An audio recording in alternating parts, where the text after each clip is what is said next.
The Brat. That's right, folks. We have to get into a little bit of backstory as to why we're talking about this movie. A film you've probably never seen or maybe never even heard of, and I completely get that. This is from a very specific era of Hollywood, and not a lot of people, especially of a younger demographic, really go back and watch some of these films. So The Brat is from John Ford. It's from 1931, and it's hard to find. I scoured the internet high and low on the Internet Archive, just on various sites, streaming services, trying to find a version of this movie that was available to watch. Because I saw a still come across Twitter one day and the discourse about it seemed very interesting. I do believe the majority of the context that some people would have for this movie is that it's a John Ford film from a pre-Hays Code era. That's probably how most people are going to know it and like their context for it. So I saw it still come across my feed and I'm like, this seems interesting. Maybe there's something to talk about here. I went to search the internet anywhere I could find a version of this movie to watch. There is a render of it available on YouTube. It's not great. The quality of the audio is very mixed, but again, it's almost 100 years old. I'm not going to criticize it for not sounding great. And it's not in the best preserved format, which is fine, because it's also a film from an era where all of these were being lost and forgotten. We weren't just saving these film reels. We were just getting rid of them or forgetting them. The movie stopped playing. We just didn't keep the movie. It happens, and I'm not against that. But this also brings us to talking about a couple of firsts on this channel. First off, we get to talk about the Hays Code, which is when people were like, should we not be sexy anymore? Which happens. It's just the same thing. You know, we talk a lot about comic books on this channel. It's the Comics Code Authority, just this body of people put together to tell you what you can and cannot print in your comics. It's the same thing for the Hays Code. You can't talk about this stuff or show this stuff or depict things this way. Because back in the day when Hollywood was first starting out, it was just horny, weird people doing insane stuff on a camera. As soon as it became like something you could monetize, there's going to be people having the way of what they wanted you to say or what they didn't want you to say. It's the Hays Code. This is before that because we say a lot of different stuff in here. There's people of 17 years of age who want to have sex and hook up. We talk about a author who writes some smut. So that's kind of fun.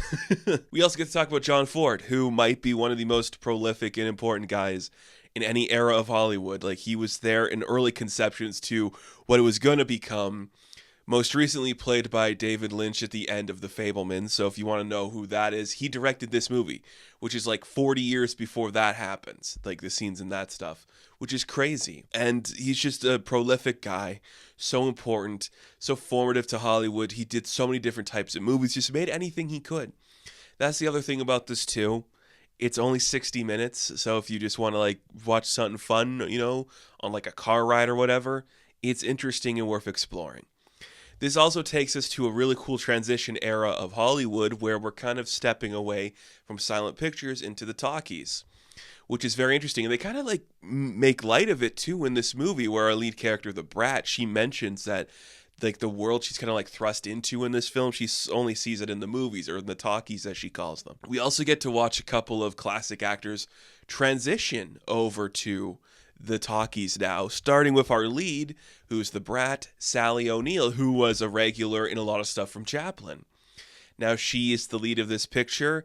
We meet her as we're in like some judges like courthouse and there's a bunch of people just being tried. She was going into like an Italian restaurant, but she didn't pay for the food. And we learned that this judge has a friend who's just like an author named Macmillan, and he just shows up and he's like, this girl's interesting. She'd be perfect for the character I'm writing about in my new book. I'm going to pay for her bail and she's going to come live with me for a bit while I write this book.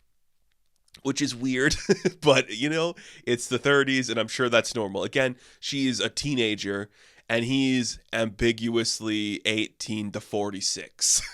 Whatever you want him to be, he's in that range. Here's the other interesting thing about this movie. And when you get upset that Hollywood is just doing reboots and retellings, this movie is a retelling of a classic silent picture. This movie, I think, was originally made in 1919, if I did my research correctly, and now it's being redone here because now we can put audio in this stuff. So Hollywood's been doing this since its earliest conception. So don't be upset when, something's rebooted again. Hollywood is built on rebooting. There's like 4 ideas you could have: romance, swords, and then like crime, and then just like sex. Those were the ideas. They just rebooted them every time. But there you go. The Brat comes to live with like this illustrious author on his big estate. He has a butler, he has a mother, he has a brother named Steve who is young. Steve's not of age either, and he is kind of just an idiot. He's like the family, just like, ugly duckling. Nobody really likes him, and he comes home drunk, and his whole family's berating him, but the Brat is like, this kid's all right. We should take care of him. Why are you being so mean to him? If my parents treated me like this, it'd be terrible. There's also 2 female characters. I believe their names are Angela and Jane. They are after Macmillan's heart because he's a fancy, cool writer, and they're like, this guy's all right. He should marry up in the world. He should be with one of us. And they hate how much attention that the Brat is giving him. And you're just watching cool actresses of the 30s have an absolute blast. Like Sally O'Neil, she has a very distinctive voice in this movie. The best way I could describe it is like the fake voice from The Blonde in Singing in the Rain meets Harley Quinn, and it's that high pitch. And you're like, this is crazy. She's obviously like turning it up a dial because we don't know how to talk in movies yet, and we don't really know like what you want a child to sound like when you are clearly not a child performing in this piece.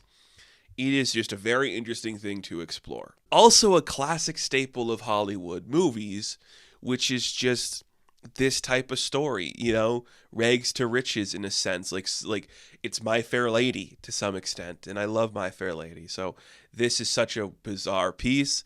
We learn that the Brat kind of falls in love with McMullen, and he's like, okay, I'll marry you. I mean, you've literally given me a book. What else can I use you for? I guess I'll marry you, and then we can hook up. And he's like, oh, a young lady's interested in me. Well, screw Jane and Angela. I'm going to try my luck at Sally O'Neil over here. But by the end of the piece, she realizes that she's been in love with Steve the whole time because he's like, just being picked on. He wants to own the ranch that their father owns and be in charge of it. But their mother wants to sell the ranch so she can buy Macmillan a yacht. And he's like, she doesn't even let me try anything, and that's not good for the Brat. She's like, no, you cannot do that. You have to let this guy have his ranch. It's all he wants to do. You should let him at least try this and have it. And Macmillan's just like, okay, I don't care. None of this means anything to me. Very weird stuff. Very weird. And it is pre-Hays Code, so I do kind of want to touch on that a little bit. This movie isn't like explicitly, sexy. We do openly talk about, people who maybe do drugs or talk about money. And there's a lot of talk about sex because this is a young woman. Has she had sex before? Maybe she wants to save herself for marriage, but she's also dealing with like a very mature man that she wants to please. And she reads one of his books called The Restless Virgin, which is just about like, how does the butler describe it? It's very bizarre. It's like there's 2 people and she has to take her clothes off to do something for the man. And you're like, oh, I got you. Very specific, but it's really funny.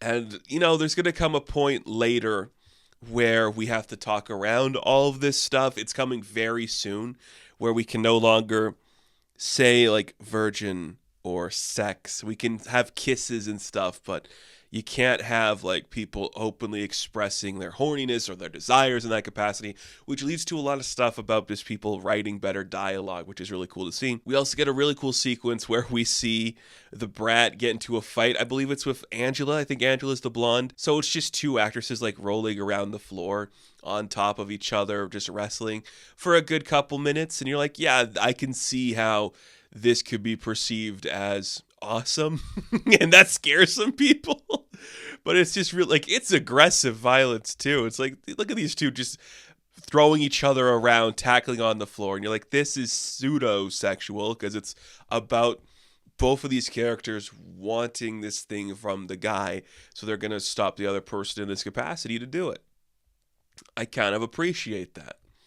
It looks really cool.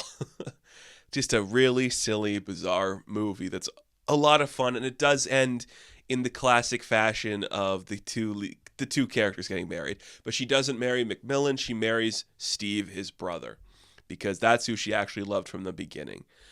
It is interesting. It is a lot of an ask, especially with like the render I saw it on, because it's not great quality.